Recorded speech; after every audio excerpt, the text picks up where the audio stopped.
सरस्वती भूख से परेशान हो गई थी। सुबह से मालती ने उसको खाने के लिए कुछ भी नहीं दिया, क्योंकि सुबह नाश्ते में उसने आलू के पराठे बनाए थे और अब वह भी खत्म हो गए थे।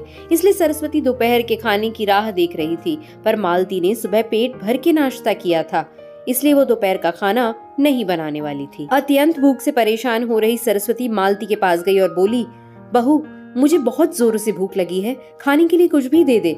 सरस्वती का कहना सुनकर मालती मुंह टेढ़ा करके बोली, दिन भर सिर्फ आपको भूख ही लगती है, दूसरा तो कुछ भी काम नहीं रहता आपको। उस टेबल पर चने रखे हैं, वही खाकर पानी पी के सो जाइए। आज दोपहर को मैं मेरी फ्रेंड के साथ बाहर जाने वाली हूँ, इसलिए खाना तो रात को ही बनाऊंगी।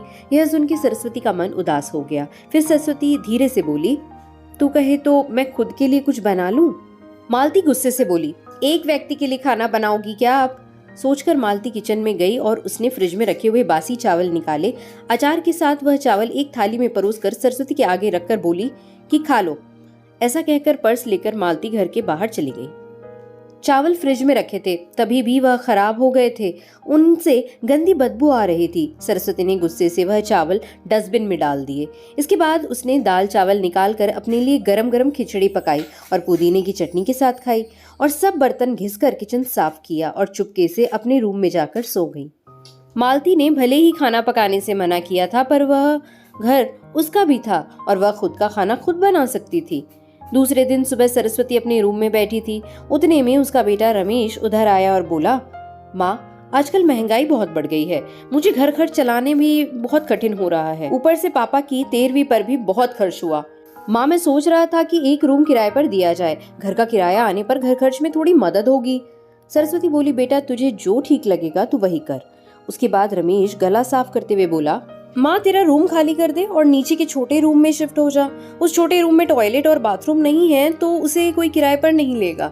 सरस्वती चौंक गई और बोली, पर वह रूम छोटा है और वो तो स्टोर रूम है, मैं उधर रहूंगी तो टॉयलेट बाथरूम कैसे जाऊंगी? रमेश बोला, माँ, तू आंगन के टॉयलेट में जाया कर, तू तो घर ही रहती है ना। जिसको हम रूम किराए पर देने वाले हैं उसको तो सारी सुख सुविधा तो होनी चाहिए ना। वैसे भी यह रूम भी बहुत बड़ा है, पापा के जाने के बाद तुझे इतने बड़े रूम की क्या जरूरत है? सरस्वती कुछ क्षण शांत रही और सोचने के बाद बोली, टेरेस पर जो रूम है वह भी हम किराए पर दे सकते हैं, उस रूम में सब सुख सुविधा है। उस पर रमेश बोला, नहीं माँ, वह रूम हम किराए पर नहीं दे सकते, वह अपने मेहमानों के लिए रखा है। तुझे तो अच्छे से पता है कि मालती के मायके वालों का आना जाना चालू रहता है, इसलिए एक्स्ट्रा रूम मेहमानों के लिए रखना पड़ेगा। सरस्वती सब समझ गई थी कि बेटे ने तो उसका ही रूम किराए पर देने का निर्णय लिया है, क्योंकि वह बुढ़ापे में बेटे और बहू पर आश्रित थी। इसलिए रमेश ने जो कहा उस पर सरस्वती ने ज्यादा विरोध नहीं किया। उसने अपना थोड़ा सामान लिया और छोटे रूम में शिफ्ट हो गई। उधर पुराने छोटे रूम में उसका जी घुट रहा था, तब भी वहाँ उस रूम में वह दिन काट रही थी। नया किराएदार आया था, सब पहले जैसा चल रहा था। घर में आए हुए किराएदार का नाम अशोक था, एक एनजीओ में काम करता था। वह हर रोज मालती और रमेश सरस्वती के साथ कैसा सलूक करते थे वह देखता था। वह देखकर उसको बहुत बुरा लगता था। धीरे धीरे सरस्वती अशोक को अपने बेटे जैसा मानने लगी। अशोक भी आते जाते सरस्वती का हालचाल पूछा करता था और उसका ख्याल रखता था। रमेश और मालती को सरस्वती से कुछ लेना देना नहीं था। मालती बचा हुआ खाना उसके थाली में रख कर जाती और बेटा तो उसकी तरफ देखता भी नहीं था। सरस्वती तो पहले ही समझ चुकी थी कि उसका बेटा अब पहले जैसा नहीं रहा, वह बदल गया है। फिर भी वो आंखें बंद करके किसी पालतू पशु जैसे उस घर में रहती थी, क्योंकि बुढ़ापे में उसको दूसरा किसी का सहारा नहीं था।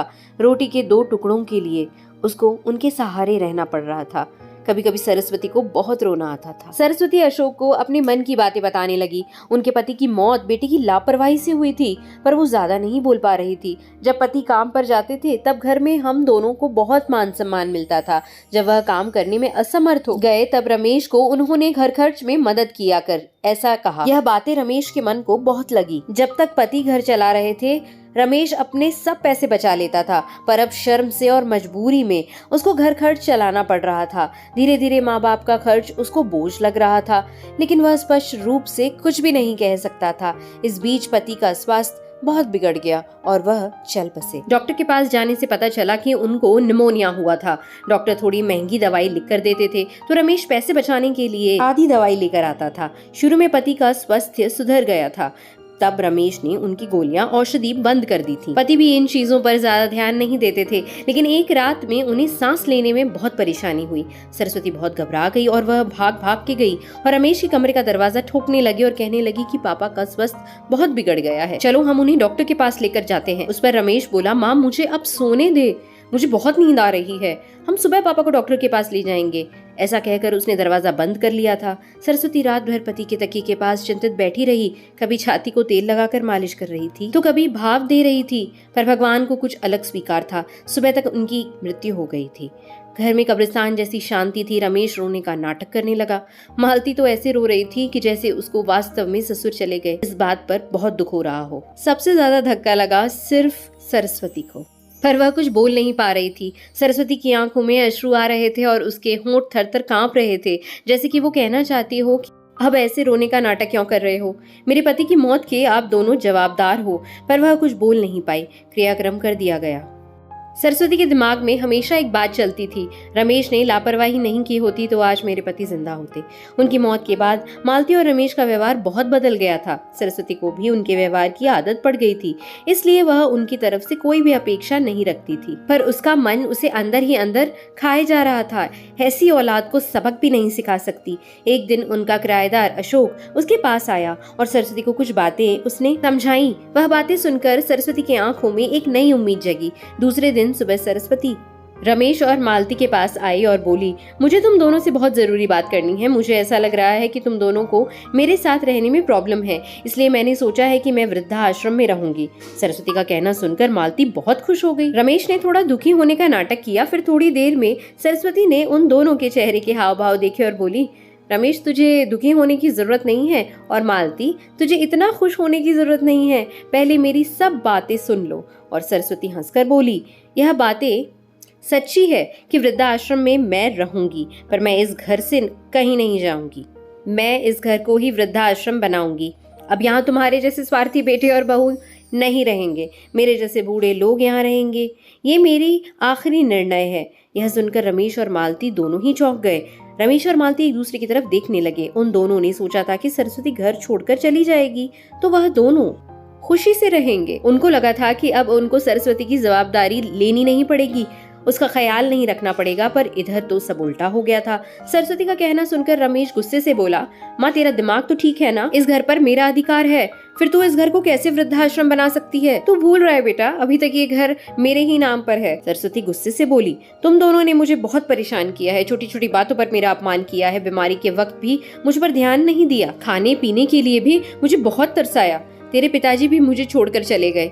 अगर मैंने कठोर निर्णय नहीं लिया तो मेरा भी वही हाल होगा जो तुम्हारे पापा का हुआ था। इसलिए मैंने सोचा कि बेटे के झूठे प्यार के जाल में फंसने से अच्छा मैं अपने बारे में सोचूं। रमेश घुटनों पर आकर बोलने लगा, माँ मुझे माफ कर दे, हम दोनों तेरा अच्छे से ख्याल रखेंगे, तेरा कभी भी अपमान नहीं करेंगे, पर तू इस घर को वृद्धाश्रम मत बना। माँ थोड़ा सोच कर तो देख, हमारा क्या होगा? सरस्वती ऊंची आवाज में बोली, मैंने और तेरे पापा ने तुझे अच्छे संस्कार दिए थे, फिर भी तूने सिर्फ तेरे परिवार के बारे में ही सोचा, हमारा नहीं। फिर मैं तेरा कैसे सोचूं?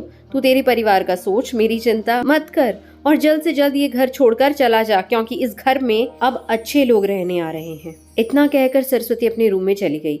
रमेश और मालती शांत सरस्वती को जाते हुए देखते ही रह गए। सरस्वती ने अपने जैसे बूढ़े लोगों को उसके घर में आश्रय दिया। अशोक की मदद से वृद्धाश्रम अच्छे से चलने लगा। तो दोस्तों, आजकल के लड़कों ने बूढ़े लोगों के साथ गैर व्यवहार किया तो बूढ़े लोग भी कठोर निर्णय ले सकते हैं। आपको ये कहानी कैसी लगी और सरस्वती का फैसला कैसा लगा, कमेंट सेक्शन में हमें ज़रूर बताइएगा। वीडियो पसंद आया हो तो लाइक, शेयर और सब्सक्राइब ज़रूर करें ऐसी ही खूबसूरत कहानियों के लिए कहानी सुनो को। Thank you for listening.